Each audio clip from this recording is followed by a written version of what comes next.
Saúde os irmãos na paz do Senhor. Nessa última parte da lição, nós estávamos vendo a respeito de que os gentios viviam sem esperança e sem Deus. Mais especificamente na parte 1, onde diz que eles estavam desprovidos de esperança. Nós já decorremos alguns versículos e chegamos a uma parte em que diz que, como a esperança é a âncora da alma, os gentios desprovidos dela padeciam de medos e incertezas. Como foi visto anteriormente, a questão dos dois grupos religiosos, os estoicos e os epicureus, religiosos não filosóficos, os estoicos e os epicureus, em que uns eram extremamente humanistas e os outros eram contra a questão da ressurreição.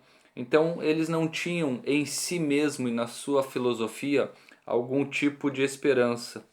E como a esperança é a âncora da alma, a alma deles vivia cercada de incertezas e medos, porque eles não sabiam o que aconteceria depois da sua morte, depois da sua partida. Eles não tinham essa esperança. Hebreus capítulo 6, versículos 18 e 19 diz: para que, mediante duas coisas imutáveis, nas quais é impossível que Deus minta, forte alento tenhamos nós que já corremos para o refúgio, a fim de lançar mão da esperança proposta, a qual temos por âncora da alma, segura e firme, e que penetra além do véu. Ou seja, o nosso Deus que não pode mentir, que é a âncora firme da nossa alma, ele nos garante e nos afirma que nós temos uma esperança eterna. Algo que os gentios não possuíam naquele momento. Eles estavam desprovidos de esperança. A sua crença, a sua filosofia não podiam proporcionar para eles algum tipo de salvação, algo que fosse benéfico para a vida deles. 2 Coríntios capítulo 7, versículo 10 diz: porque a tristeza, segundo Deus, produz arrependimento para a salvação, que a ninguém traz pesar, mas a tristeza do mundo produz morte.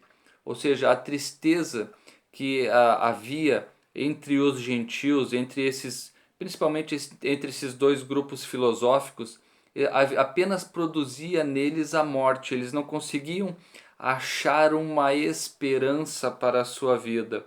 Mas a tristeza, segundo Deus, ela vai trazer arrependimento para a salvação. E isso não é pesado, isso não traz um peso diante do coração do homem, mas apenas aproxima mais o homem de Deus.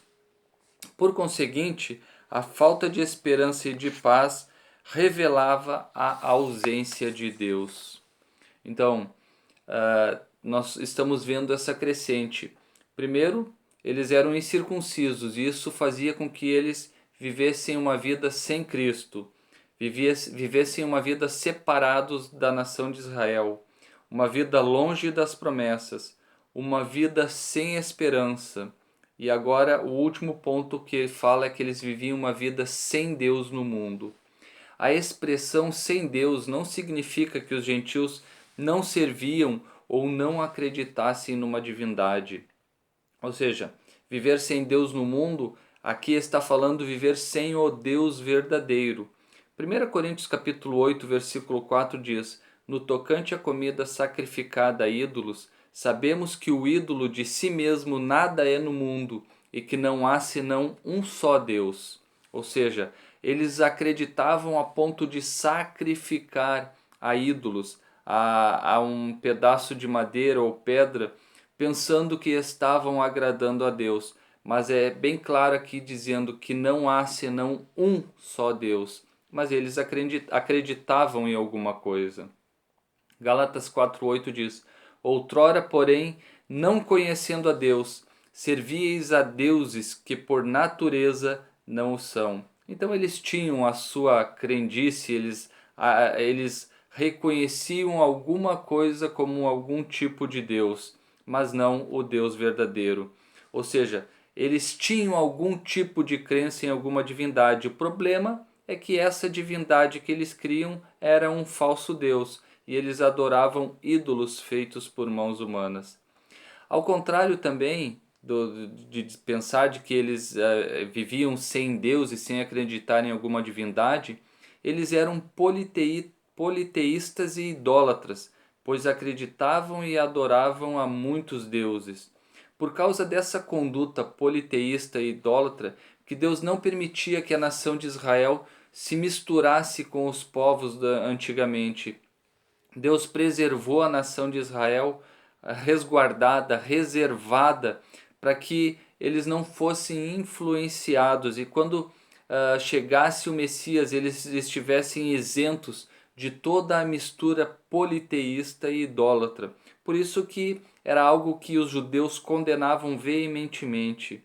Então, assim por meio do paganismo, eles estavam alienados de Deus, que havia sido revelado a Israel. Então, o paganismo não conhecia, alienado aqui, quer dizer alguém que estava à margem, à parte de tudo aquilo que havia sido revelado. E uma amostra dessa revelação se deu lá no livro de Êxodos, capítulo 19, versículos 1 a 16, quando o Senhor pede para que o povo de Israel se preparasse, se arrumasse, que ele iria falar. E do Monte Sinai eles ouviram e sentiram a presença de Deus falando com eles, ouviram a voz, viram raios, trovões e tantos outros acontecimentos. Uma revelação extraordinária de como Deus se revelou a Israel lá no Monte Sinai. Isso significa dizer que suas vidas eram regidas pela falsa ideia de divindades pagãs que as mantinham escravizadas em densas trevas espirituais. Então, os gentios, por causa dessas divindades pagãs, estavam escravizados. E ali vai dizer que estavam também em densas trevas espirituais. Trata-se de uma descrição de um quadro calamitoso. Quando nós comparamos tudo aquilo que foi dito, sem Cristo, separados de Israel, longe das promessas, sem esperança e sem Deus, mostra um quadro calamitoso, ou seja, eles não tinham nada, nada onde pudessem se agarrar. Entretanto, e felizmente, esse quadro foi alterado pela intervenção dos desígnios eternos do verdadeiro Deus. João 17,3 diz: E a vida eterna é esta, que te conheçam a ti, o único Deus verdadeiro, e a Jesus Cristo a quem enviaste.